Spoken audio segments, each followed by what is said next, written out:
Hi అండి. నేను మీ ప్రణతిని. నా ఛానెల్‌ని సబ్స్క్రైబ్ చేసుకున్న ప్రతి ఒక్కరికి థాంక్ యూ సో మచ్ అండి. ఈ రోజైతే నేను సింపుల్‌గా ఆలూ ఫ్రై ఎలా చేయాలో మీకు చూపిస్తున్నాను. ముందుగా స్టవ్ వెలిగించి పాన్ పెట్టి అందులో సరిపడా ఆయిల్ వేసి ఆవాలు, జీలకర్రనైతే వేసుకోవాలండి. వేసుకున్న తర్వాత ఆనియన్స్, పచ్చిమిర్చి అలాగే కరివేపాకు వేసి గోల్డెన్ కలర్ వచ్చేంత వరకు వేయించుకోవాలండి. వేయించుకున్న తర్వాత సన్నగా కట్ చేసి పెట్టుకున్న బంగాళాదుంప ముక్కలనైతే ఇందులో యాడ్ చేసుకోవాలండి. యాడ్ చేసుకొని బాగా మిక్స్ చేసుకోవాలండి. మిక్స్ చేసుకున్న తరువాత చిటికెడు పసుపు అలాగే తగినంత సాల్ట్ వేసి బాగా మిక్స్ చేసుకోవాలండి.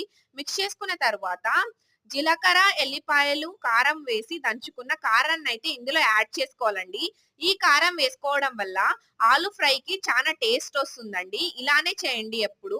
అలాగే మనము దీన్ని ఒక 10 మినిట్స్ వరకు మూత పెట్టుకొని కుక్ చేసుకుందామండి.